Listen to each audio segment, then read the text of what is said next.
আপোনালৈ জয়তে ধন্যবাদ আৰু কৃতজ্ঞতা জ্ঞাপন কৰিলোঁ। আমাৰ হিয়াৰ মথু অসমৰ প্ৰাণৰ শিল্পী জুবিন গাৰ্গদেৱ আমাৰ মাজৰ পৰা 2025-19 নোহোৱা হৈ গ'ল। তেখেতৰ অপমৃত্যু বাতৰিয়ে আমাৰ মাজুলীৰে নহয়, অসমৰে নহয়, সমগ্ৰ বিশ্বই মৰ্মাহত হ'ল। আৰু এতিয়া তেখেতৰ অভাৱ মৰ্মে সকলোৱে অনুভৱ কৰিছে। আৰু সুদূৰ ইংলেণ্ড আমেৰিকাৰ পৰাও আহি তেখেতৰ বিদেশী আত্মাৰ সদ্গতি কামনা কৰি শ্ৰদ্ধাঞ্জলি জ্ঞাপন কৰিছে। আমিও ব্যতিক্ৰমী নহয়।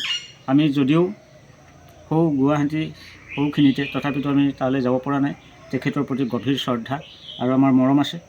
সেই গভীৰ শ্ৰদ্ধা আৰু মৰমৰ প্ৰতি সঁহাৰি জনাই তেখেতৰ সৃষ্টিশীল যি কৰ্মৰাজি, তেখেতৰ যি সৃষ্টিশীলতা, সেই সৃষ্টিশীলতাৰ প্ৰতি আমি গভীৰ শ্ৰদ্ধা প্ৰকাশ কৰোঁ। তেখেতৰ সেই সৃষ্টিৰাজিক অমৰত্ব কৰি ৰাখিবৰ বাবে আমি সামান্য তেখেতৰ প্ৰতিমূৰ্তি নিৰ্মাণ কৰিবলৈ প্ৰয়াস কৰা হৈছে। নাজানো কিমান সফল হ'ব পাৰিছোঁ নোৱাৰিছোঁ, এইটো অসমৰ জনসাধাৰণে এইটো বিচাৰ কৰিব। আৰু যিখিনি অজানিতে ভুল ক্ৰুটি ৰৈ গৈছে, এই ভুল ক্ৰুটিখিনি আমাৰ দৃষ্টিগোচৰ কৰিলে আমি সেই ভুল ক্ৰুটিখিনি সংস্কাৰ কৰিবৰ কাৰণে যৎপৰোনাস্তি চেষ্টা কৰিম। তেখেতক নিৰ্মাণ কৰিবলৈ মোৰ মনলৈ বহুত দিনৰ পৰা খুন্দিয়াই আছিল জীৱন্ত অৱস্থাটো। যেতিয়া তেখেতৰ অপমৃত্যু হ'ল, সেই অপমৃত্যুৱে অতি খৰতকীয়া কৰি পেলালে। এইটো প্ৰতিমূৰ্তিটো নিৰ্মাণ কৰাটো বৰ সহজসাধ্য নহয়, যিহেতু শিলত খোদিত কৰা হৈছে। শিলত খোদিত কৰি এজন মানুহৰ জীৱন্ত ৰূপ, হুবহু ৰূপ দিয়াটো সহজসাধ্য আমাৰ নিচিনা ব্যক্তিৰ প্ৰতি অতি দুৰূহ। তথাপিতো আমি পৰিয়ালৰ লগত আলোচনা কৰিলোঁ। মোৰ এটা সৰু সীমিত পৰিয়াল আছে, পুত্ৰ, কন্যা আৰু পৰিবাৰ। গতিকে মই শিক্ষকতাৰ লগত জড়িত। যিহেতু মই শিক্ষকতা বৃত্তিহে মোৰ আছে, মোৰ সেইটো পেচা হয়, কিন্তু এই শিল্পবিলাক মোৰ নিচা হয়। যিহেতু মই স্কুল টাইমত মই এখেতক নিৰ্মাণ কৰাৰ ক্ষেত্ৰত কোনো প্ৰকাৰে ইয়াত অংশগ্ৰহণ কৰিব নোৱাৰোঁ বা লাগি থাকিব নোৱাৰোঁ। গতিকে মই ৰাতি স্কুলৰ পৰা আহি ৰাতিৰ ভাগত কাম কৰিবলৈ চেষ্টা কৰোঁ। আৰু পৰিয়ালৰ পৰামৰ্শমতে, তেওঁলোকৰ অনুমতি লৈ পেলাই মই নিৰ্মাণ কৰিবলৈ মৰসাহ দি পেলাই ওলাই আহিলোঁ। এতিয়া দহেও দৃষ্টি আকৰ্ষণ ইয়াত দৃষ্টি দিছে যে হৈছে। ময়ো সেইটোকে কামনা কৰোঁ যে দৰ্শকসকলে যদি তেখেতক হৈছে বুলি পেলাই সমৰ্থন জনায়, তেতিয়া আমাৰ শ্ৰম কৃতাৰ্থ হৈছে বুলি আমি অনুমান কৰিম। মাহ হিচাপে প্ৰায় 4 মাহ প্ৰয়োজন হ'ল। ছেপ্টেম্বৰত জুবিন গাৰ্গ আমাৰ মাজৰ পৰা অন্তৰ্ধান হৈ গ'ল। অক্টোবৰ মাহৰ 1 তাৰিখৰ পৰা মই আৰম্ভ কৰিলোঁ। অক্টোবৰ মাহৰ পৰা আৰম্ভ কৰি এই জানুৱাৰী 31 তাৰিখে মই পৰিসমাপ্তি ঘটাইছোঁ। আৰু আপোনালোকৰ নিচিনা সদাশয় জুবিন গাৰ্গ প্ৰেমী ব্যক্তি আহি আমাৰ ওচৰত বহুতে আহি প্ৰেৰণা যোগাইছেহি, সমৰ্থন জনাইছেহি, শলাগ লৈছেহি। গতিকে মই তাত সেইসকলৰ প্ৰতিও শ্ৰদ্ধা জ্ঞাপন কৰিলোঁ, সেইকণ প্ৰেৰণা দিয়াৰ বাবে। কিমান টকা ব্যয় হ'ল সেইটো অংক এতিয়াই ক'ব পৰা নাযায়। তথাপিতো ইয়াত মোৰ যথেষ্ট খৰচ হৈছে। খৰচটো সৰু কথা, কিন্তু যিটো শ্ৰমৰ মূল্যটো মানে এইটো তোলা চানিত আচলতে জুখিব পৰা নাযায়।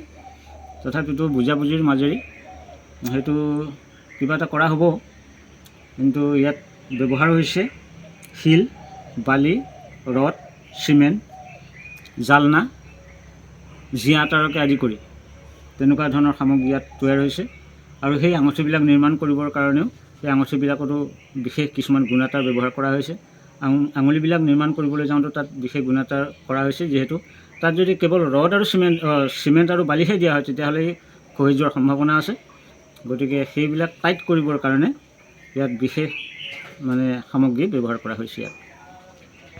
আৰু মই এইটোৱেই নহয়, যিহেতু মই 2007 চনৰ পৰা এইবিলাক বিষয়ৰ লগত সামান্য পৰিমাণে জড়িত হৈ আছোঁ।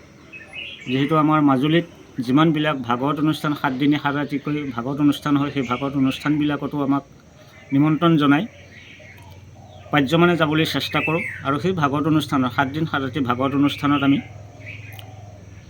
নৈমিষাৰণ্য ক্ষেত্ৰখন নিৰ্মাণ কৰাৰ আমি ব্যৱস্থা গ্ৰহণ কৰি আহিছোঁ, সেৱা কৰি আহিছোঁ। তাত সুখ পৰীক্ষিতকে আদি কৰি সমীৰ সিংহীমুনিকে আদি কৰি ভালেসংখ্যক ঋষিমুনি তাত অৰণ্যৰ মাজত প্ৰতিষ্ঠা কৰি সৌন্দৰ্য বৰ্ধনৰ বাবে ব্যৱস্থা কৰি আহিছোঁ। আৰু পেলনীয়া সামগ্ৰী ধান খেৰৰ পৰা হোৱা শৰাই নিৰ্মাণ কৰি পদূলিৰ মূৰত ৰাখি সেই ভাগৱত অনুষ্ঠানত ভকত বৈষ্ণৱক আদৰণি জনোৱা হয়। তাৰ উপৰিও সৰস্বতী মূৰ্তি নিৰ্মাণ কৰা হৈছে, যাতে বিদ্যালয়ৰ কণ কণ ছাত্ৰ ছাত্ৰীসকলে কষ্ট নকৰি, পইচা খৰচ নকৰি ঘৰতেই বহি বিদ্যালয়তেই থাকি সেই মূৰ্তিভাগক পূজা পাৰ্বণ আগবঢ়াব পাৰে, সেইটো ব্যৱস্থা কৰি ৰখা হৈছে। আৰু মোৰ বিদ্যালয়ত ৰখা হৈছে সেইবিলাক উদযাপন দিন আছে আমাৰ বিদ্যালয়ৰ কিছুমান, যেনে গান্ধী জয়ন্তী, নাৰী দিৱস, সেইবিলাক উদযাপন কৰিবৰ বাবে কনকলতাক নিৰ্মাণ কৰি থোৱা হৈছে। মহাত্মা গান্ধী, ভূপেন হাজৰিকা, সৰ্বপল্লী ৰাধাকৃষ্ণন, জ্যোতিপ্ৰসাদ আগৰৱালা, এনেকৈ ভালে কেইজন বৰেণ্য ব্যক্তিৰ প্ৰতিমূৰ্তি পকা আৰু শিলেৰে আৰু কাঠেৰে নিৰ্মাণ কৰি ৰখা হৈছে। চেষ্টা কৰি আছোঁ, যদি এইখিনি কৰোঁতে কিবা যদি অজানিতে কিবা ভুল ক্ৰুটি হৈ গৈছে, সেই ভুল ক্ৰুটিখিনি আমাক আঙুলিয়াই দিলে আমি আমাৰ এই শিল্পকলাৰ প্ৰতি মৰম যাচিছে বুলি আমি অনুভৱ কৰিম।